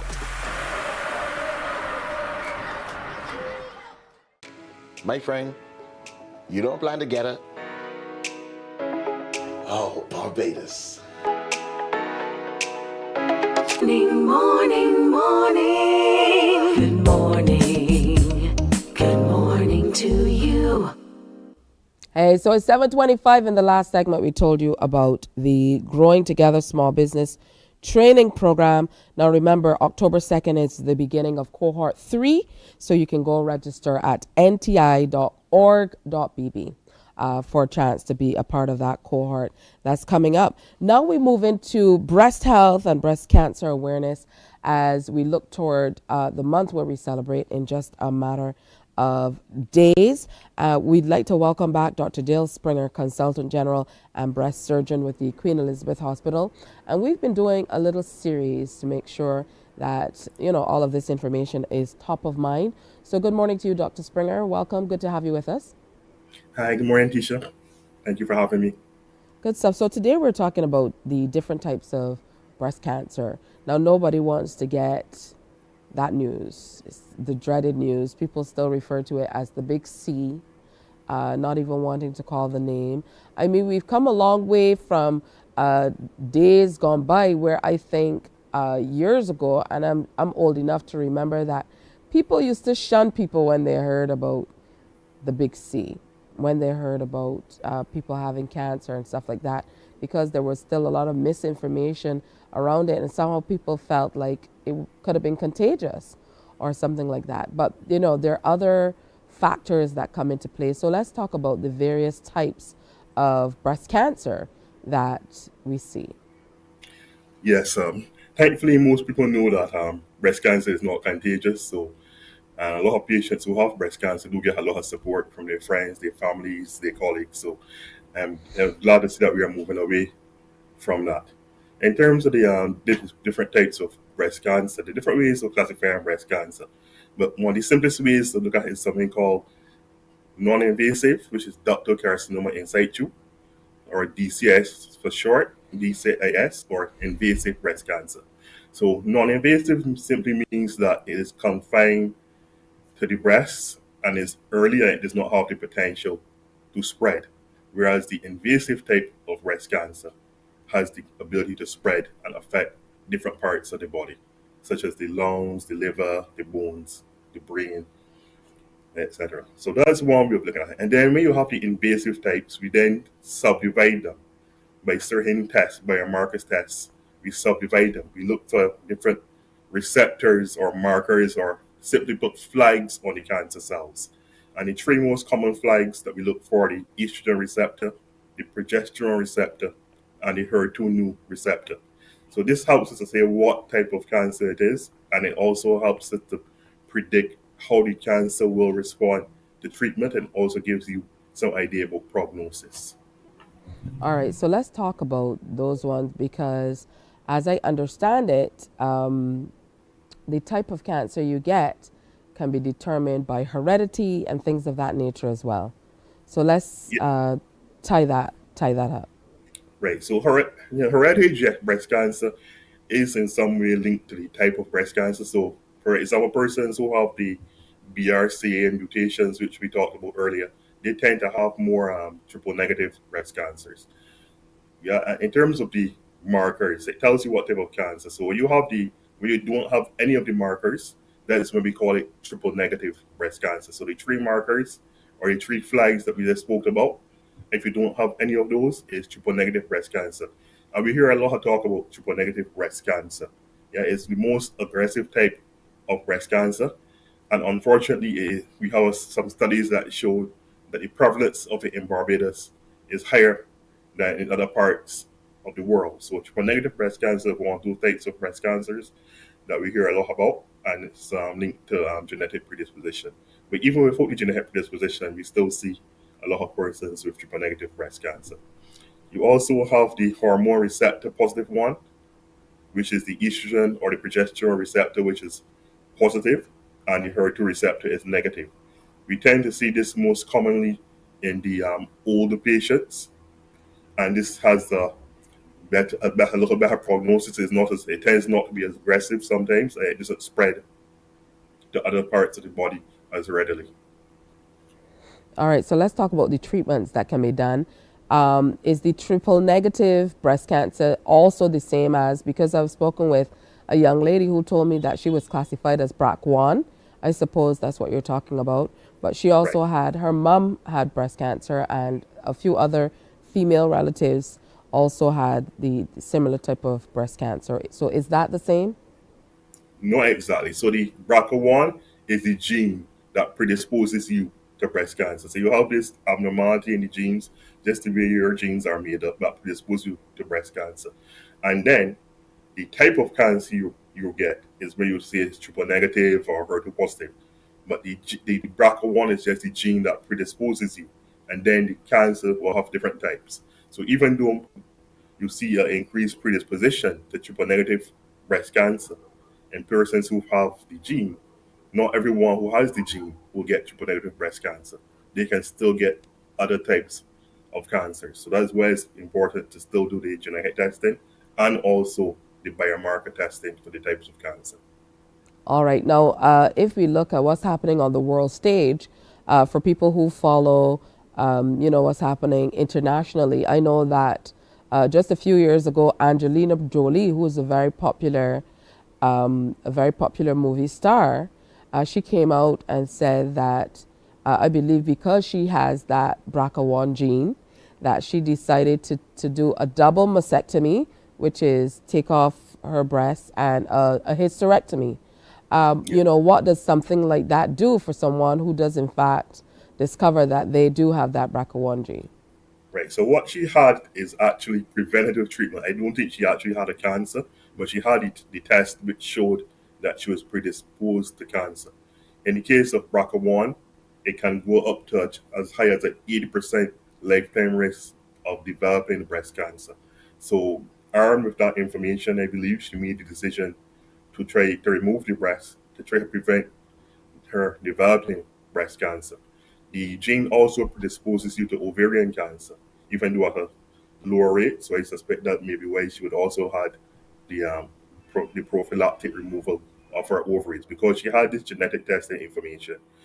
Yes, and then she made that decision, basically to prevent the diagnosis. How is the genetic testing done? Is it strictly blood work? How are you able to garner this information? Right, so we just need DNA. So majority of times it can be done with blood, a simple stick, about 6 milliliters of blood. Yes, you can also do it with saliva. Yes, when the person would basically express some saliva or spit into a collection tube in a controlled way. Or we can do a swab of the cheeks. Yes, and saturate that swab with saliva, and then that is sent to the lab for analysis. All right, let's talk about the various prognoses and treatments that are available. This, of course, is some would deem it extreme, particularly because I know you talked about the odds of her getting some type of cancer by having the gene, but some people would say to do a double mastectomy and hysterectomy on the chance that you might sometime in future develop.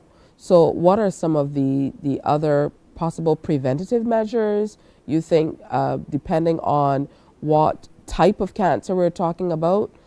So we're not even talking about remedial, we're talking about preventative.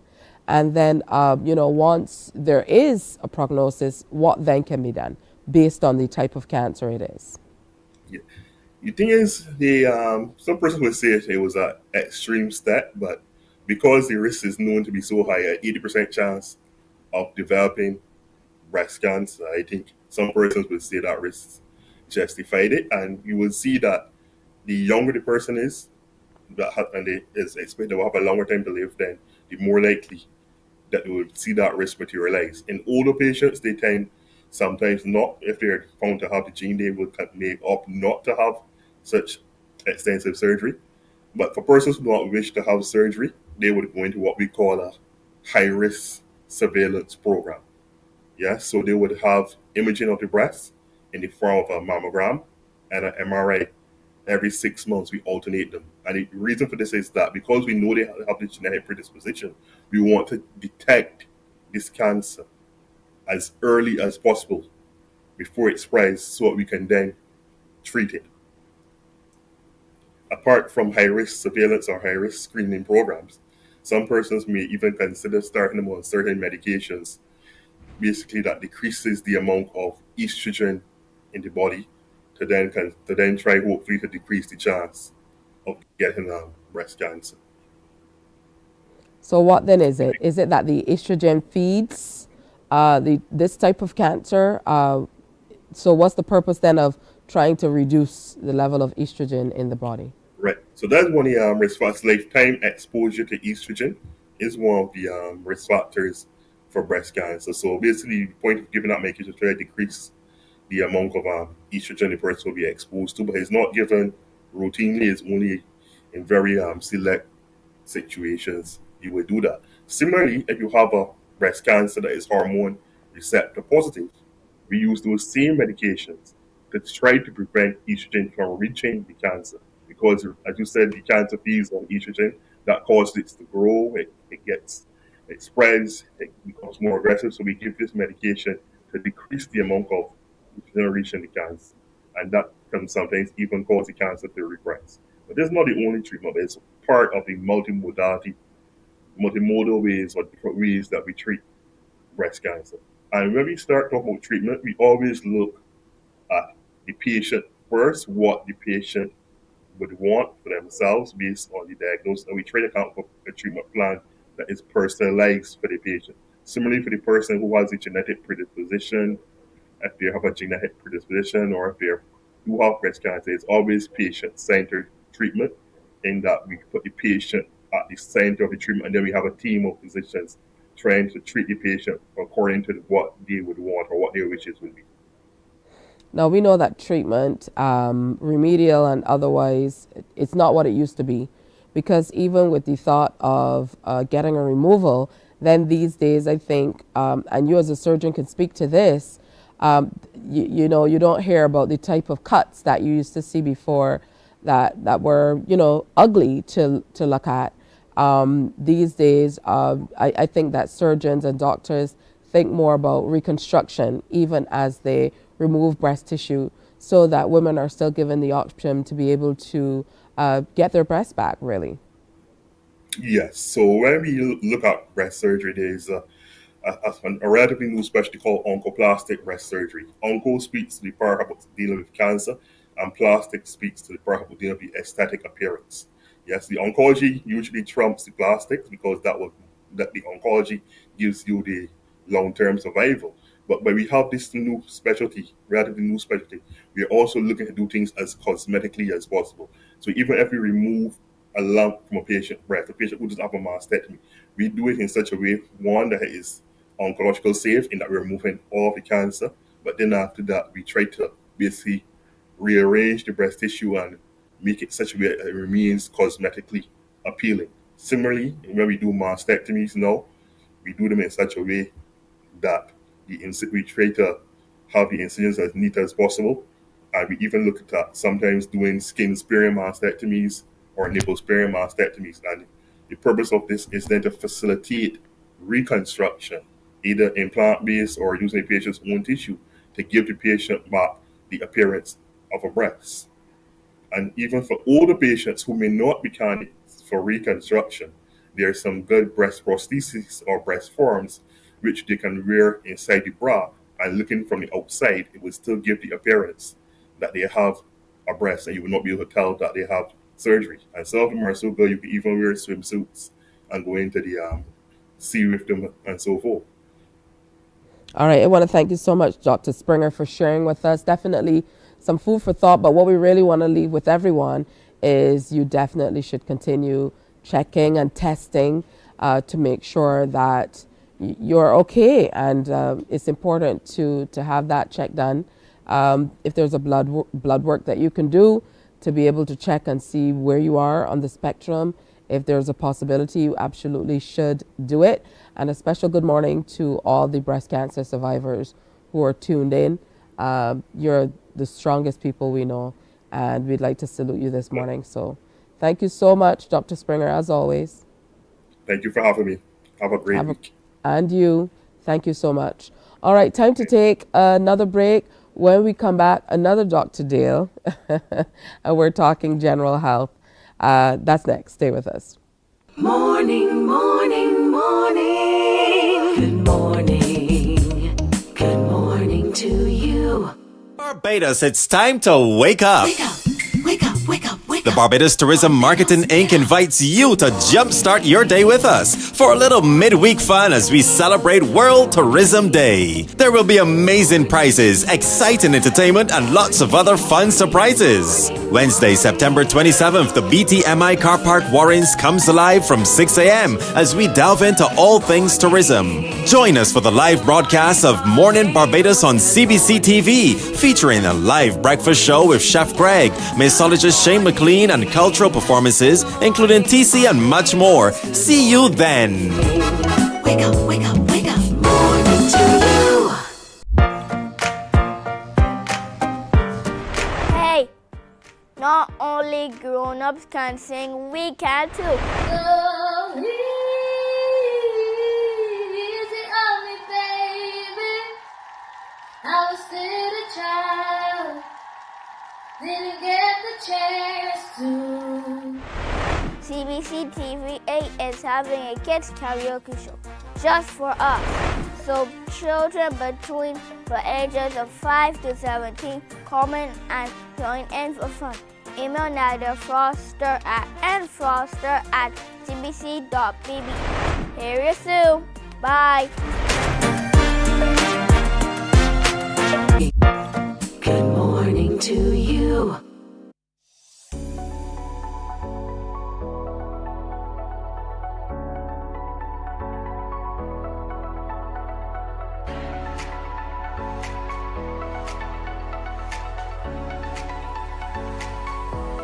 A naturopath, and it's always wonderful to have him with us. First of all, for people who don't know, what's the naturopath, Dr. Dale? A doctor who works primarily with your body to help it to heal itself without the use of cutting the body, stitching, without pharmaceuticals. And also we work with other doctors whereby some persons prefer not to have one approach, so we have to combine efforts to promote healing. So a naturopath is a certified, qualified, studied person who helps people to get the best out of their bodies to heal itself with what we would call things from Mother Nature. Absolutely. And I mean, this is something that we've been hearing about and doing for years. But a lot of people say they're not sure about the amounts and stuff, but it's changing. The ironic thing is we kind of waited for people outside of the Caribbean to come and tell us what our older people were telling us for years. So we buy the packaged aloe vera when we can grow the aloe in our backyard. And now we're hearing about turmeric. These are things that, as my mother said, old people were doing for years. You know, talking about things you use and how you use them and what to do to cure your body. Just this weekend, I had a long conversation about blue vervain. So, you know, a lovely couple, they were concerned about me sounding a little nasally and so on. And they were telling me, you should try blue vervain. And I was saying, well, there's a lot of that growing outside of my house, only because I heard some workmen talking about it and stuff like that. So, people are, I guess, are always interested in the natural way of working to heal their bodies. Well, I want to just address a short thing you said, that a lot of our education has to be first looked at as technically exported, re-imported for us to consume. And that seems to be a sense of rhythm and fluidity for us, that what we have, somebody has to look at it from over and away, repurpose it, and repackage it and send it to us. Yeah. The issue of blue vervain, there are some little black moths that have lost some little trees and stuff, or shrubbery, because this thing just eats it away. They find it, and so I had to prune it to let it go again. With reference to the issue of quota, we're dealing with plant chemicals.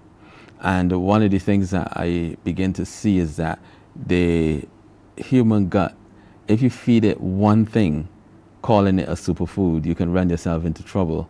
One always has to look at a healthy, balanced, nutrient-dense diet, or how you eat, because you cannot allow your belly, your stomach, your GI to be adjusted to one thing.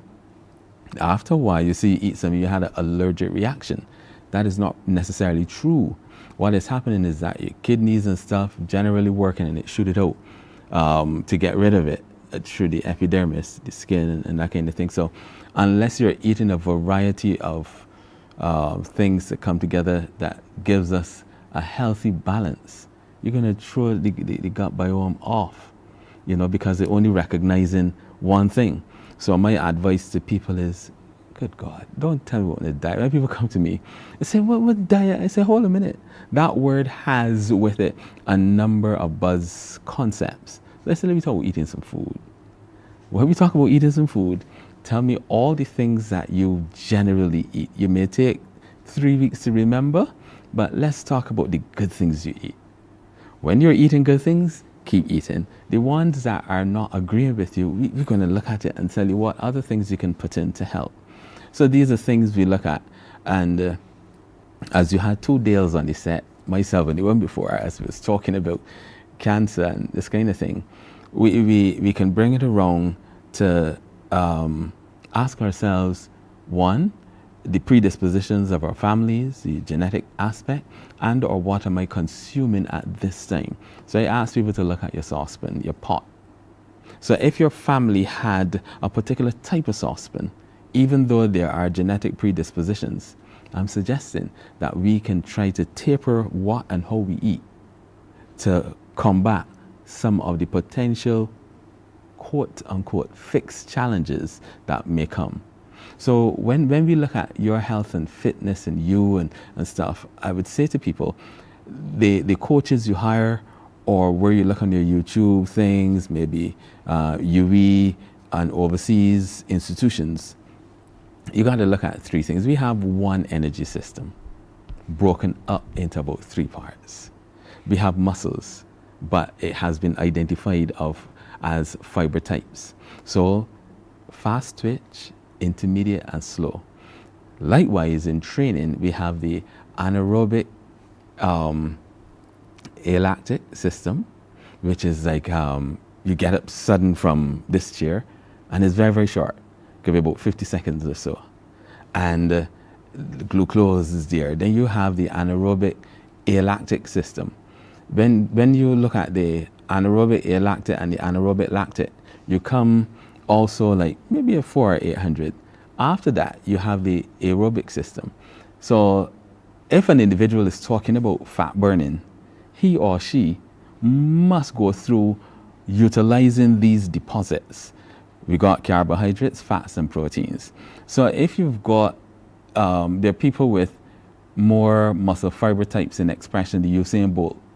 He has a nice mix where he was very fast, but he had a bit of endurance inside there. So when people are fading coming into 80 meters, the guy's still going. So depending on your muscle fiber type, likewise, you've got to adjust the kind of training you do to fit what is predominant. So if you had a person, I'm going to call her name, don't tell her that I say Amory Burke, that was a sprinter. I think she used to say she was a sprinter. Yeah. And you're training Amory, you can't train her in long distance to continue to tone. A person like me, I started out and I didn't even know that my muscle fiber type were fast twitch until I got 40 years old. So when athletes come to me, I would do a certain test on them to say, look, you want to run long, but that's not your fiber type. So you had to put some tests in place. Likewise, if you want to people say lose weight, I don't subscribe to that. Because underneath my fat are muscles. Then there's the skeletal system. There's the nervous system. So all of those things need to be trained. Now, if we're talking about just lose weight, and do what? Fat is my friend, which helps me to live, but I got to use the deposits that I put in place. Therefore, if you're talking about fat burning, you've got to also add toning, because your skeletal system, your musculoskeletal system is primarily that internal artistic touch that gives you your beauty and expression. So it's not the fat. Regardless if we are, excuse the term, black ants prone in expressions by your glutes and calves and so forth, you've got to tone. In so toning, what happens, you modify or you look at what you eat. Each stage of the development where you have the anaerobic alactic, the anaerobic lactic, and the aerobic, which talks about oxygen, and you have to burn for about 20 minutes. Once you start getting in that zone, you start to burn fat. However, you look as though you're going to say something. Yeah. How do you know, which category you fall into? Which is, you said one is high intensity or short bursts. The other one is high to medium, up tempo, or long duration, which is endurance. So how do you know where you fall in? All right. In the hands of a skillful coach, he observes, like for example, he or she observes, if an individual is exercising and he or she can't laugh or talk or respond to you while it's getting you to do drills, it's stepping outside the zone. In addition, all three are being used, all three. So you start with one, even to get up out the chair, it goes into the other. After that, it goes into the 20 minutes and stuff. So the coach coming on set with you, or you're looking at tapping into programs, you begin to see that, as I say to people when I start with them, once your skin breaks a sweat, a little sparkles start coming up, your body is getting warm. When it starts to pour out, you got to be careful, whereby you're burning things. If it's skinny like me, for example, I got to train different from if you have a little reserve glycogen like others. And in so doing, one has to look at, you're putting out water, you're putting out what I would say sugars and salts. Then after that, you're putting out amino acids. So likewise, you have to hydrate to suit. Okay. When an individual is pleasantly plump, you've got to work it in such a way, one, that individual should begin their workout, if possible, on mornings, almost as though you're coming out of a fast and starting an activity. And remember, we said last week, you have to take it in bite sizes. Okay. Individuals, I've had people who came to me, even young athletes, and they try to get a breakfast and end up throwing up. Then there's another person who say, I was training and I had this stitch. There's another word for that, but the feces that is in the ascending colon and stuff, you've got to get rid of that before you move. Empty yourself before you move off, because there's undigested food sometimes, or even digested food you're working with. So I say to people, you get up and you can have things like peppermint tea, you can have different forms of herbal tea, just a mouthful or so. After that, then you use that element, because remember you would have eaten the day before, or the night, or late evening. You get up, you wouldn't die, because you're now looking at the law of burning. Okay. So if you put food in there, you're not going to burn that easy. So when we talk burn, I talk burning fat, I talk no workout, that just drop that thing, because you have to exercise in such a way that you can get to the place of exercising, or get up from your bed, get to the place of exercising, exercise, come back home and function. Understand. Now, if you do, you call the word, but I can't remember it at this time, but if you do this all-out crash thing, that's a recipe for death. Okay, a recipe for disaster. So disaster. This is a good start, and this is everything you say. Just take it easy. Yeah. Get to know your body. Yes. And take it easy. Start by moving slowly. Yeah. You want to make sure that you have something hot in the morning. You said peppermint tea. Yeah. People have different or views rosemary. on that. I like rosemary. Anti-inflammatory. It has a lot of things for the gut. And that's just steeping rosemary? Yeah, you got the herb in your garden, Okay. a handful, put it in a teacup. And that is it. And that is it. And that's good enough. And that's good enough. When you come home, you then you start putting in your recovery fuels. And you don't need a lot, especially if you have reserved glycogen. You find that you're more energetic and stuff. If you know are an evening person, it's a different story, which we can develop on these things. Next week, we're going to look at competencies in how we're going to go forward in planning, then exercise schedules. All right, excellent. Thank you so much, Dr. Dale Brathwaite. Always insightful, sharing some information with us as usual. Take it easy, start moving, and start getting the body warm. Start with something warm in the morning, and that's how you can start burning. All right, we're going to take another break and come back. Almost time to wrap. Can you believe it? Stay with us.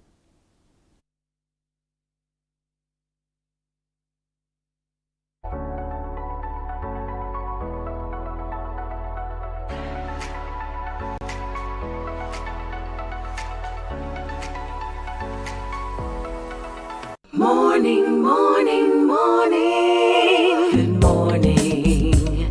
Good morning to you.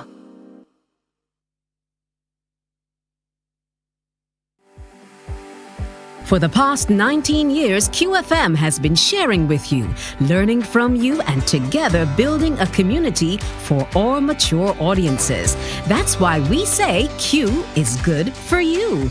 To our Q family, we say thank you for staying connected to Q 100.7 FM. QFM is a station of the Caribbean Broadcasting Corporation. CBC, celebrating 60, connecting Barbadian communities.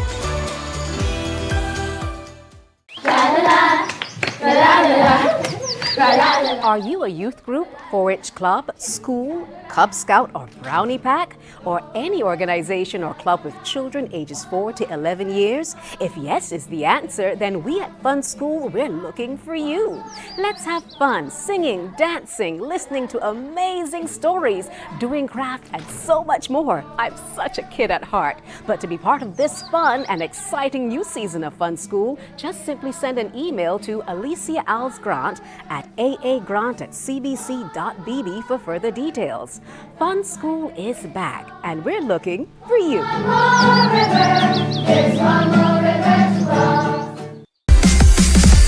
While you go about your business, we go about our business, and that is gathering the news. Stay up to date at CBC News Barbados on Facebook, Instagram, and Twitter.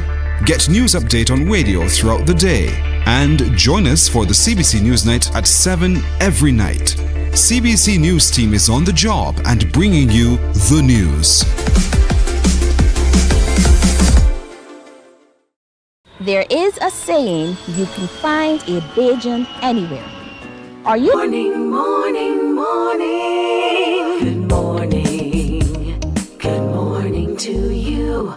Barbados, it's time to wake up. Wake up, wake up, wake up, wake up. The Barbados Tourism Marketing Inc. invites you to jumpstart your day with us for a little midweek fun as we celebrate World Tourism Day. There will be amazing prizes, exciting entertainment, and lots of other fun surprises. Wednesday, September 27th, the BTMI Car Park Warrens comes alive from 6 a.m. as we delve into all things tourism. Join us for the live broadcast of Mornin Barbados on CBC TV, featuring a live breakfast show with Chef Greg, mixologist Shane McLean, and cultural performances, including TC and much more. See you then.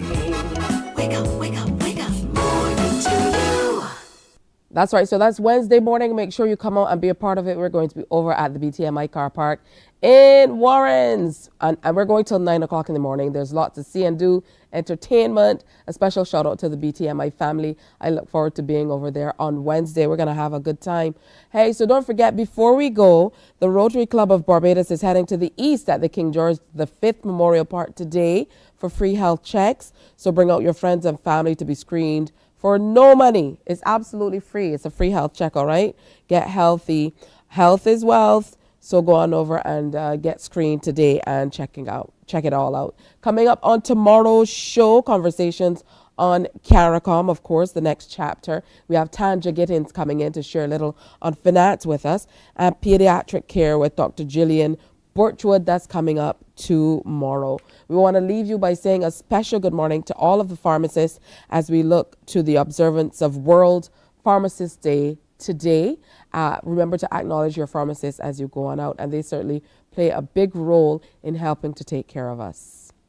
Well, that's it from us for today. We certainly hope you can join us tomorrow. As you go through your day, remember to wear your smiles, do something nice for somebody. Come on back tomorrow, God willing. See you. Bye-bye. Have a good one. Wake up, wake up, wake up, wake up. Barbados, get up. Good morning. Good morning, Barbados. Good morning. Good morning to you. Good morning. Morning, morning, morning. Good morning to you. Good morning. Morning, Barbados. Good morning. Good morning to you. Good morning.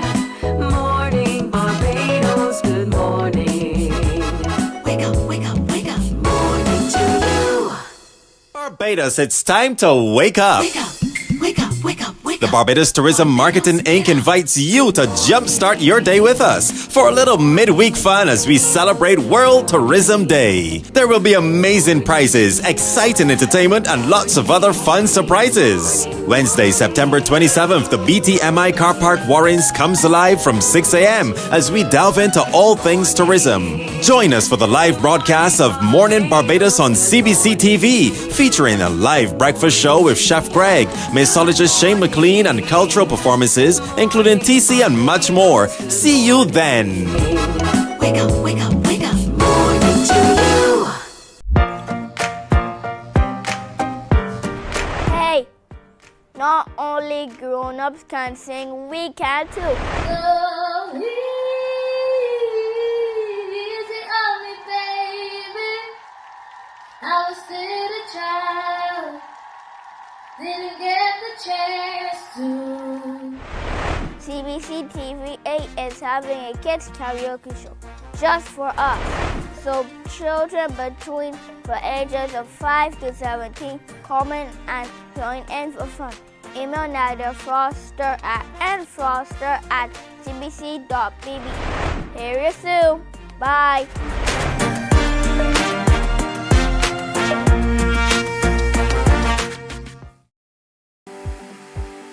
For the past 19 years, QFM has been sharing with you, learning from you, and together building a community for all mature audiences. That's why we say Q is good for you. To our Q family, we say thank you for staying connected to Q 100.7 FM. QFM is a station of the Caribbean Broadcasting Corporation. CBC, celebrating 60, connecting Barbadian communities.